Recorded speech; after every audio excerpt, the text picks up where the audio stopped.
नमस्कार आप सभी का गोल्डन जैकेट 21 में। तो इस वीडियो में हम लोग जानने वाले हैं बिहार पुलिस कांस्टेबल के लिए नोटिफिकेशन के लेके कि क्या अपडेट है, कब तक नोटिफिकेशन आ जाएगा। और बहुत सारे लोगों का यह डिमांड है कि मैं अभी से तैयारी करूंगा तो मेरा एग्ज़ाम निकल जाएगा। सभी के बारे में चर्चा करेंगे। कुछ लोग का यह भी क्वेश्चन था कि इसके लिए क्या योग्यता है, इसमें हाइट कितनी चाहिए। मैं सभी कैटेगरी के बारे में मतलब कि कंप्लीट इन्फॉर्मेशन आपको इस वीडियो में मिल जाएगा।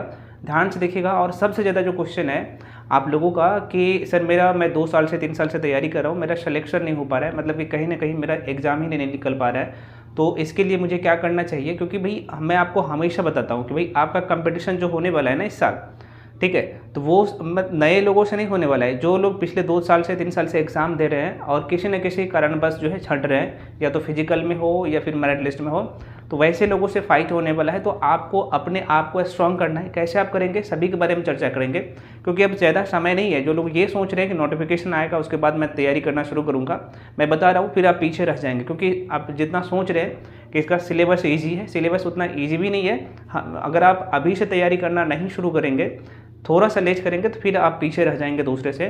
तो पहले हम लोग चर्चा कर लेते हैं यहाँ पे बिहार पुलिस कांस्टेबल के लेके कि इसमें जो है आपके लिए क्या योग्यता चाहिए, और मतलब कि आपकी एज कितनी होनी चाहिए, हाइट कितना होना चाहिए, सभी कैटेगरी के बारे में हम यहाँ पे चर्चा करने वाले हैं। ठीक है, सिलेक्शन प्रोसेस क्या है, कितने फीस से आपको जो है यहाँ पे गुजरना पड़ेगा, इच एंड एवरीथिंग मैं इस वीडियो में बताऊँगा। ठीक है, सबसे पहले जो पहला जो क्वेश्चन है आप लोगों का कि योग्यता के लेके, तो इसमें सिर्फ जो है सिंपल आप 10 माफ कीजिएगा 12वीं पास है। क्या 12वीं पास है? ध्यान से सुनिएगा। बहुत ज़्यादा लोग जो है यहाँ पे यह भी क्वेश्चन करते थे क्या मैं पॉलिटेक्निक पास हूँ, मैं फॉर्म भर सकता हूँ, या फिर मैं 2 साल का कोई जो है डिग्री कोर्स किया हूँ, इनके समकक्ष बिल्कुल भर सकते हैं। मैं क्या बता रहा हूँ, आप 12वीं पास है किसी भी डिवीजन से, चाहे आपका आर्ट हो, साइंस हो, कॉमर्स हो, परसेंटेज का कोई खेल नहीं है।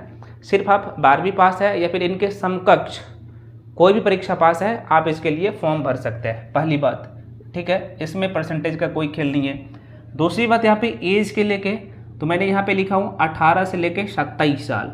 अच्छा, 18 से लेके 27 साल तक किसका है अभी मैं बताऊँगा। यहाँ पे देख लीजिएगा। देखिए, अगर आप जनरल से है, मेल है चाहे फीमेल है, जनरल कैटेगरी के लिए मेल और फीमेल के लिए 18 से लेके 25 साल तक है। ध्यान रखिएगा, यहाँ पे आपके मन में कोई जो है इसके रिगार्डिंग हम क्वेश्चन नहीं होना चाहिए कि मेल फीमेल के लिए क्या एज होना चाहिए। तो 18 से लेके 25 साल।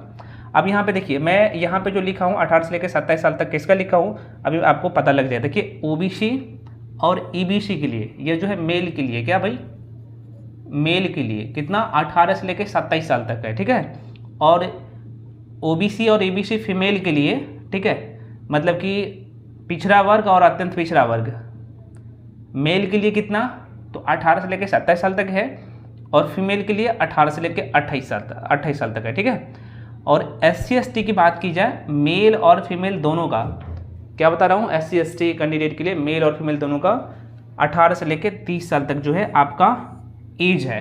तो आशा करते हैं अब एज के लेके कोई आपके मन में डाउट नहीं होना चाहिए। और मैं आपको बता दूं, अगर आप होमगार्ड में कार्यरत है, ठीक है, तो उसके लिए 5 साल का एज में छूट का प्रावधान है। तो यहाँ पे ये चीज़ आप थोड़ा सा ध्यान रखिएगा। ठीक है, अब यहाँ पे उसके बाद हम लोग चलते हैं हाइट के लेके, जो कि सबसे ज़्यादा क्वेश्चन आ रहा था। अभी मैं बताऊंगा नोटिफिकेशन कब तक आ जाएगा और आपको किस वे में तैयारी करना चाहिए। ठीक है, सारे चीज़ बताऊंगा, ध्यान से देखिएगा, सारा डाउट आपका क्लियर हो जाएगा इस वीडियो में। ठीक है, तो देखिए यहाँ पे हाइट की बात की है, तो अगर आप जनरल से हैं, EWS कैटेगरी से है, या फिर आप OBC कैटेगरी से है, तो आपकी हाइट कितना होना चाहिए, ये ऑफिशियली है। मैं बता रहा हूँ, ये जो है ऑफिशियली जो भी डेटा बता रहा हूँ यह ऑफिशियली है, और यही जो है आयोग के द्वारा फॉलो किया जा रहा है। तो वही चीज़ मैं आपको बताया हूँ। ठीक है, बता रहा हूँ। तो कितना भाई, जनरल, EWS और OBC के लिए 165 सेंटीमीटर, ठीक है, आपकी हाइट होना चाहिए। मैं बात कर रहा हूँ मेल का भी। ठीक है, उसके बाद EBC, SC और ST, इसका भाई कितना है, तो आप कहेंगे 160 सेंटीमीटर है आपकी हाइट होना चाहिए। ठीक है, इंडियन गोरखा के लिए 158 सेंटीमीटर। आप किसी भी कैटेगरी के फीमेल है, मैं फिर से रिपीट कर रहा हूँ, आप किसी भी कैटेगरी से है, चाहे आप जनरल है, OBC है, EBC है, SC है, ST है, किसी भी कैटेगरी मतलब कि किसी भी कैटेगरी से फीमेल से भाई आप, तो आपकी हाइट कितना होना चाहिए, तो 155 सेंटीमीटर होना चाहिए। अब इसके लेके कोई मन में क्वेश्चन नहीं होना चाहिए। ठीक है, यहाँ पे मैं आपको एज भी बता दिया हूँ। अब हम लोग बात कर लेते हैं रनिंग का, दौड़ का। ठीक है, तो देखिए सभी कैटेगरी फीमेल के लिए कितना दौड़ है भाई, आपका फाइनल मेरिट लिस्ट किस पे बनेगा मैं भी अभी सारी चीज़ बताऊंगा। पहले मैं आपको यहाँ पे इसके लेके जो एलिजिबिलिटी क्राइटेरिया क्या है इसके बारे में पहले बता देता हूँ, ठीक है। देखिए मेल के लिए जो दौड़ है भाई 1600 मीटर है, ठीक है, 6 मिनट का टाइम दिया जाएगा। ये क्वालिफाइंग है, कम से कम तो इतना करना ही पड़ेगा। इसमें अलग अलग यहाँ पे मार्क्स मिलता है, इसके लेके मैं आपको बता दूंगा, ठीक है। ये मैं मेल का बता दे रहा हूँ, 1600 मीटर आपको भाई दौड़ना पड़ेगा 6 मिनट में। अगर इससे ज़्यादा 1 मिनट 1 सेकेंड भी ज़्यादा समय लेते हैं तो भाई आप डिस्क्वालीफाई हो जाएंगे। 6 मिनट में 1600 मीटर आपको दौड़ना ही पड़ेगा। फीमेल की बात की जाए तो यहाँ पे 1000 मीटर मतलब कि 1 किलोमीटर 5 मिनट में आपको दौड़ना पड़ेगा, और इससे ज़्यादा समय लेते हैं तो आप क्या डिस्क्वालीफाई कर जाएंगे, ठीक है। हाँ, इसमें जो है ये दौड़ की बात की जाए तो भाई 50 मार्क्स का दौड़ होता है। अभी मैं बताऊंगा दौड़ कितने मार्क्स का होता है। उसके बाद यहाँ पे जो गोला फेंक होता है और ऊंची कूद होता है, 25 नंबर का गोला फेंक होता है, 25 नंबर का ऊंची कूद होता है। टोटल जो फिजिकल आपका होता है 100 मार्क्स का होता है, और इसी पे आपका मतलब जो है फाइनल मेरिट लिस्ट बनता है, ठीक है। तो ये तो कुछ बेसिक चीज़ें था जो कि आपको पता होना चाहिए। अब हम लोग चर्चा करते हैं इसके सिलेबस के लेकर, ठीक है। क्योंकि आपकी जो यहाँ पे एग्जाम होगा रिटन एग्जाम, जब तक आप रिटन एग्जाम नहीं पास करेंगे तब तक आप आगे वाले स्टेप नहीं कंप्लीट कर पाएंगे, ठीक है। तो मेन है यहाँ पे रिटन एग्जाम क्लियर करना। उसके बाद जो है जैसे आप रिटन एग्जाम आपका क्लियर हो जाता है तो आप फिजिकल के लिए भाई क्या हो जाते हैं तो एलिजिबल हो जाते हैं, ठीक है। लेकिन जिसका फिजिकल वीक है, मैं कहूँगा अगर आप बिहार पुलिस में आना चाहते हैं, ठीक है, या फिर आप दरोगा के लिए तैयारी कर रहे हैं, किसी भी एग्जाम के लिए तैयारी कर रहे हैं, मतलब कि पुलिस में सेवा देना चाहते हैं अपना, तो मैं कहूँगा कि भाई धीरे धीरे आप थोड़ा थोड़ा बहुत जो है क्या करिए, फिजिकल भी करते रहिए, ठीक है। अभी मैं ऐसे इरेज कर लेता हूँ। अभी मैं आप सिलेबस बता देता हूँ कि इसका सिलेबस क्या है, ठीक है। एक एक चीज़ बताऊंगा, सारा डाउट क्लियर हो जाएगा। नोटिफिकेशन कब तक आएगा इसके बारे में भी हम लोग देखेंगे अभी। तो मैं अब जो है इसे इरेज कर देता हूँ। और आप लोग जो है यहाँ पे बहुत ज़्यादा क्वेश्चन भी पूछ रहे थे, बार बार कोई भी वीडियो डालें तो भाई इसी के बारे में आप लोग पूछना शुरू कर देते थे। तो मुझे लगा कि चलिए एक सेपरेट वीडियो बना के दे देता हूँ ताकि आपके सारा डाउट यहाँ पे क्लियर हो जाए, ठीक है। तो ये तो कुछ बेसिक इन्फॉर्मेशन था। अब हम लोग यहाँ पे देखते हैं जो बिहार पुलिस कांस्टेबल है, ठीक है। कांस्टेबल की बात की जाए बिहार पुलिस कांस्टेबल की, तो भाई 2 फेज से आपको गुजरना पड़ेगा, ठीक है। पहला फेज तो आपका रिटन एग्जाम होगा, रिटन एग्जाम होगा भाई। दूसरा फेज आपका फिजिकल होगा, फिजिकल होगा, ठीक है। इसमें कब जाएंगे, जब रिटन एग्जाम में आप पास करेंगे। पास करने के लिए कितना % मार्क्स लाना होगा, तो हम आपको हमेशा बताते हैं कि आपको, अभी यहाँ पे कुछ लोगों को बुरा लगेगा कि नहीं 80% कोई नहीं लाता है, 85% कोई नहीं लाता है। मैं बता रहा हूँ ना, यही आपको टारगेट रखना है, ठीक है। अगर आप इसको टारगेट रखेंगे बिल्कुल आपका सिलेक्शन होगा। तो अभी क्या टारगेट रखना है, 85+ का टारगेट रखना है, क्योंकि आपको पता होना चाहिए 85% का। मैं बता रहा हूँ 100 में कितना, 100 में आपको 85 का टारगेट रखना है, ठीक है। ये पॉसिबल है, बिल्कुल पॉसिबल है, ठीक है। मैं बताऊँगा सारी चीज़ें। और अब जो है अभी जो एग्ज़ाम का नेचर आप देखेंगे, मैं नहीं बता रहा हूँ, आयोग के द्वारा ही चेंज किया गया है। आपके जो एग्ज़ाम का पैटर्न रहने वाला है, ठीक है, यह 10th लेवल का ही रहने वाला है। अब यहाँ पे कुछ लोगों का ये कहना है कि सर साइंस के लिए हम कहाँ से पढ़े, और आर्ट्स वाले सेक्शन के लिए कहाँ से पढ़े, हिंदी के लिए कहाँ से पढ़े, मैथ्स के लिए कहाँ से पढ़े, और यहाँ पे इंग्लिश के लिए कहाँ से पढ़े। करेंट अफेयर्स तो भाई पता है आपको 2 से 3 क्वेश्चन ही पूछे जाते हैं, ठीक है। तो मैं सभी के बारे में बताऊंगा। जो 100 ये जो अभी देख रहे हैं ना, बस इतना ही सेक्शन से आपके 100 मार्क्स का क्वेश्चन पूछा जाता है, क्या 100 मार्क्स का रहता है, और इसमें निगेटिव मार्किंग नहीं है, आपको पता होना चाहिए। दिख रहा है ना सारी चीज़ें, इसमें निगेटिव मार्किंग का कोई प्रावधान नहीं, ठीक है। तो इतना का टारगेट आपको रखना होगा। फिजिकल में भी आपको पता होना चाहिए कि ये जो है ना रिटन एग्जाम आपका 100 मार्क्स का होता है। यहाँ पे लिख देता हूँ 100 मार्क्स का होता है, जो कि यहाँ पे आपका क्या टारगेट होना चाहिए, 85+ का भी सही। मैं बता रहा हूँ सभी कैटेगरी के लिए, ठीक है। हालांकि कट ऑफ कुछ कैटेगरी का कम जाता है, मैं बताऊँगा सारी चीज़ें। फिजिकल भी यहाँ पे भाई आपका कितना 100 मार्क्स का होता है, और इसमें भी आपको टारगेट कितना का रखना है कि 85+ का, क्या 85+ का टारगेट रखना है, ठीक है। इसका भी अभी मैं बताऊँगा, क्योंकि भाई आप एक्सपर्ट बनो ना, क्या जरूरी है आप कन्फ्यूजन में रहने का मेरा सिलेक्शन नहीं होगा कि नहीं होगा। अभी भी यहाँ पे बहुत सारे लोग नोटिफिकेशन का वेट कर रहे कि नोटिफिकेशन आएगा उसके बाद मैं पढ़ना शुरू करूँगा।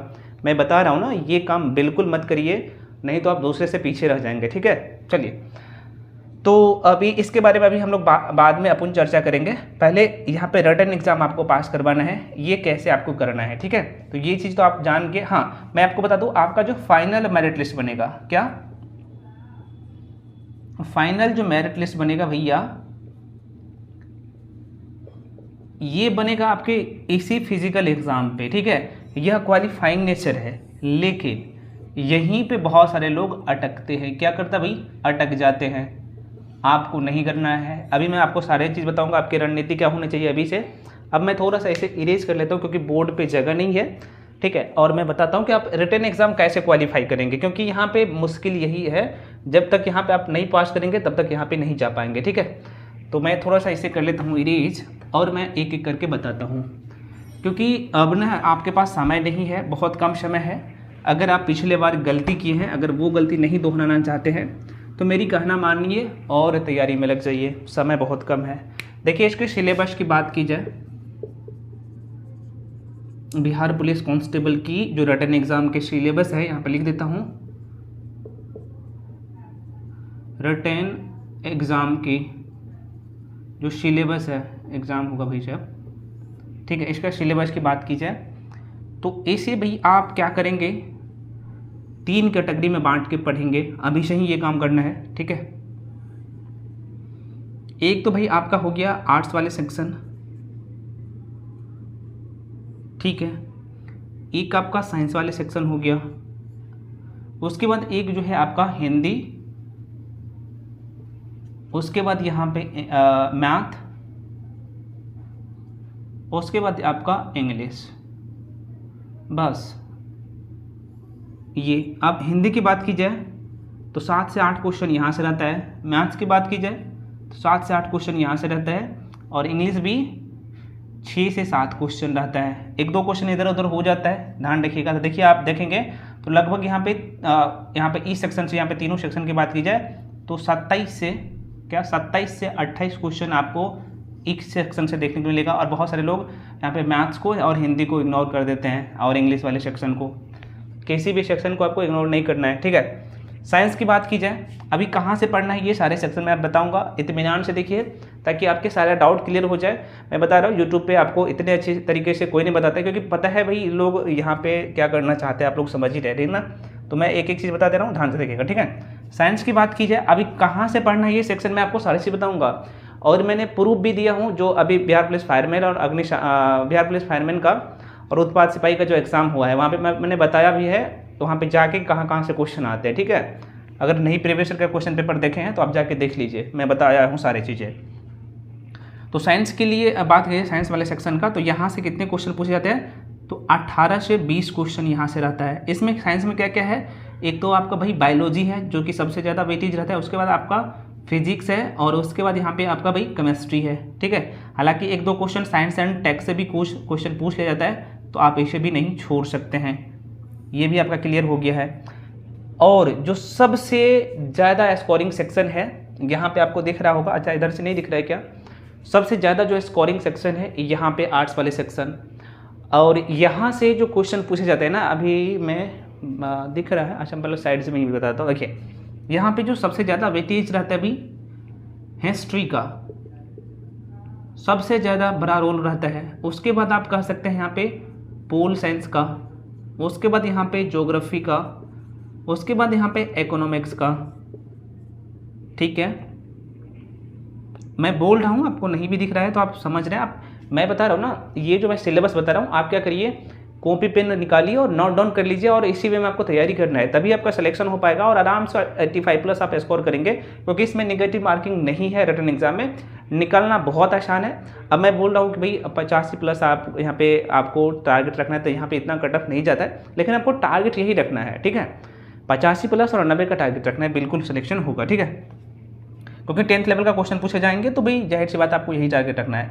उसके बाद यहाँ पे इकोनॉमिक्स मैंने बताया हूँ, और यहाँ पे करंट अफेयर्स भी अब जो है 3 से 4 क्वेश्चन यहाँ से पूछे जा रहे हैं। तो आपके मन में ये तो क्वेश्चन आएगा भी कि सर आपने ये तो बता दिए कि मुझे यहाँ पे 3 कैटेगरी में बांटना है, एक तो मैं हिंदी मैथ और इंग्लिश, या फिर हिंदी इंग्लिश मैथ को रखना है, दूसरे में यहाँ पे साइंस वाले सेक्शन, और तीसरे में history, political science, geography, economics और करंट अफेयर्स। बस इसके अलावा कुछ नहीं पढ़ना। अभी यहाँ पे कुछ लोग बोलेंगे कि यार सर मतलब कि स्टैटिक जीके जो है ये कहाँ से करेंगे, क्या स्टैटिक जीके कहीं अलग से नहीं बन के आता है। अगर इस सेक्शन पे आपकी कमांड अच्छी हो जाती है ना, इकोनॉमिक्स पे, ज्योग्राफी पे, पॉलिटिकल साइंस पे और हिस्ट्री पे, यहीं से बनते हैं सारी चीज़ें, ठीक है। तो आपका यहाँ पे सारी चीज़ क्लियर हो जाएगा।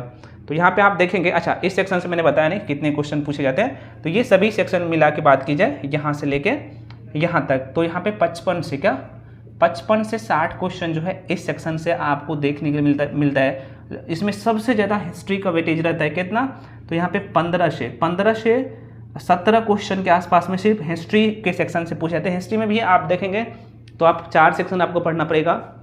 एक तो एंशिएंट पढ़ना पड़ेगा, मेडिवल पढ़ना पड़ेगा, मॉडर्न पढ़ना पड़ेगा और वर्ल्ड पढ़ना पड़ेगा, मतलब कि प्राचीन भारत का इतिहास, मध्यकालीन भारत का इतिहास, आधुनिक भारत का इतिहास और विश्व का इतिहास। क्योंकि विश्व का इतिहास आप देखेंगे 10th क्लास में तो मैक्सिमम चीज़ जो है वहाँ पे सिलेबस ही है विश्व इतिहास का, तो वहाँ से क्वेश्चन पूछे जाते हैं। अभी देखेंगे तो 3 से 4 क्वेश्चन पूछा गया था अभी जो फिलहाल में एग्जाम हुआ है उसमें, ठीक है।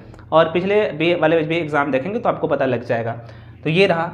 अब आपके मन में एक क्वेश्चन आएगा कि अच्छा आपने तो ये बता दिए, तो आप ये नहीं बताएं कि इसके लिए हमें क्या पढ़ना है और कौन से बुक पढ़ना है। भाई सारी से बता दूंगा इसमें आपको बिल्कुल। अभी यहाँ पे मैं बता दूं, मैं यहाँ पे जो बुक बताऊंगा ऐसा नहीं कि भाई मैं उस प्रकाशन का जहाँ प्रचार प्रसार कर रहा हूँ, ऐसा बिल्कुल नहीं है, ठीक है। अच्छी प्रकाशन है इसलिए मैं बता रहा हूँ। देखिए मैं तो कहूँगा आप यहाँ पर जो 3 कैटेगरी में बताया हूँ थोड़ा सा ध्यान से देखिएगा भाई साहब। पहले साइंस के लिए, ठीक है, बहुत अच्छा रोल प्ले करते हैं आप। मैं कहूँगा कि भाई 9th प्लस 10th का अगर आपके पास NCERT का बुक है, NCERT, अगर यहाँ पे देखिए यहाँ पे कुछ चीज़ कॉमन आपको देखने को मिलेगा। तो अगर आपको लगता है कि नहीं दोनों मुझे बहुत ज़्यादा लगे, क्योंकि अभी आपके पास थोड़ा सा समय है, ठीक है, थोड़ा सा नहीं अच्छे खासे टाइम है, दोनों बुक को आराम से क्लियर कर सकते हैं, ठीक है। तो NCERT बुक से आप क्या करिए, कंप्लीट कर लीजिए साइंस। उसके बाद कोई भी बुक लाइए मार्केट से, कोई भी, चाहे लुसेंट हो चाहे कोई भी पब्लिकेशन को, उसको क्या कर लीजिए आप एक बार जो ऑब्जेक्टिव क्वेश्चन है उसको कर लीजिए। साइंस में आपका सॉलिड मार्क्स आएगा, एक भी मार्क्स नहीं कटेगा। यहाँ पे 17 से 18 जो क्वेश्चन रहेगा टोटल मार्क्स आ जाएगा, ठीक है। मैथ्स के लिए क्या करना पड़ेगा भाई, RS अग्रवाल की बुक आती है नवीन अंक गणित, यहाँ पे लिख देता हूँ अंक गणित, ठीक है, यहाँ पे गणित ऐसे होता है, इसको कर लीजिए।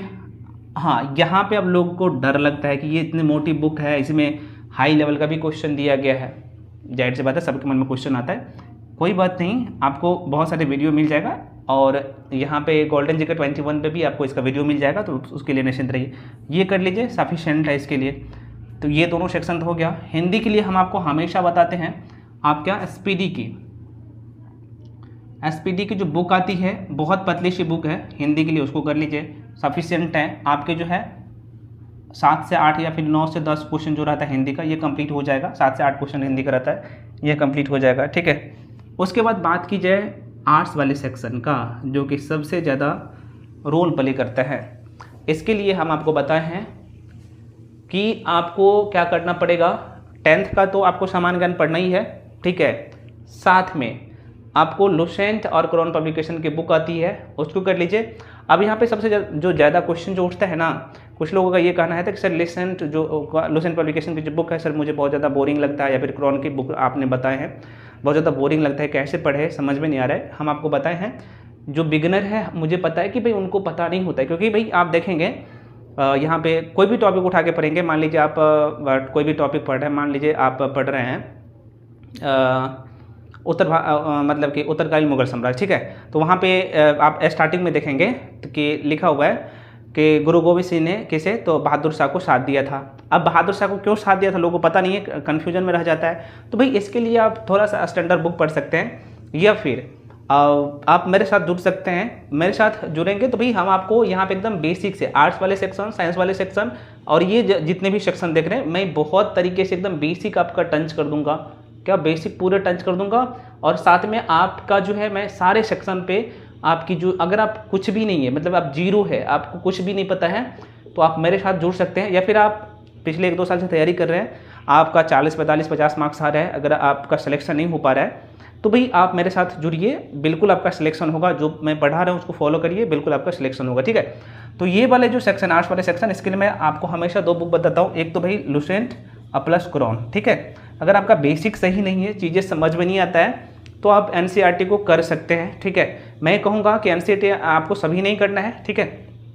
तो आप क्या करिए, लुसेंट क्रोन को थोड़ा सा आपको क्या करना है भाई, दोनों बुक को पढ़ना है, क्योंकि क्रोन में लुसेंट में क्या डिफरेंट है दोनों में। देखिए फैक्ट ज़्यादा लुसेंट पब्लिकेशन की बुक में है, लेकिन क्रोन पब्लिकेशन की बुक में क्या है कि थोड़ा सा जो है चीज़ों को डीपली दिया गया है। जितना फैक्ट लुसेंट में है उतना फैक्ट इसमें नहीं है क्रोन में, लेकिन चीज़ों को डीपली दिया गया है। तो आप क्या करिए, दोनों बुक लेके पढ़िए, ठीक है। नहीं समझ में आता है तो जो टॉपिक आपको समझ में नहीं आता तो यूट्यूब पे भी सर्च करके देख सकते हैं, बहुत सारे जो है यहाँ पे लोग पढ़ाए हैं। या फिर आप अगर बुक देखेंगे, बहुत सारे लोग बोलेंगे भाई सर मैं एम लक्ष्मीकांत करूँगा, आपको एम लक्ष्मीकांत करने की ज़रूरत नहीं है। और जो हिस्ट्री के लिए आप बोल रहे हैं कि भाई मुझे स्पेक्ट्रम करने का है ज़रूरत है, बिल्कुल नहीं है, ठीक है, आपको नहीं करना है। हाँ, अगर आप चाहते हैं कि मैं दरोगा के भी एग्ज़ाम के लिए साथ साथ तैयारी करूँ या फिर और एग्ज़ाम के लिए साथ साथ तैयारी करूँ, तो मैं कहूँगा कि पॉलिटिकल के लिए आप तब एम लक्ष्मीकांत ले लीजिए, और हिस्ट्री के लिए, मॉडर्न हिस्ट्री के लिए आप स्पेक्ट्रम ले सकते हैं। और यह देखिए कुछ लोग का यहाँ पे कहना है कि एस के पांडे हम पढ़े तीनों सेक्शन, तीनों सेगमेंट हिस्ट्री के लिए कि नहीं पढ़े, पढ़ सकते हैं, बहुत अच्छी बुक है, ठीक है, साधारण शब्दों में दिया गया है।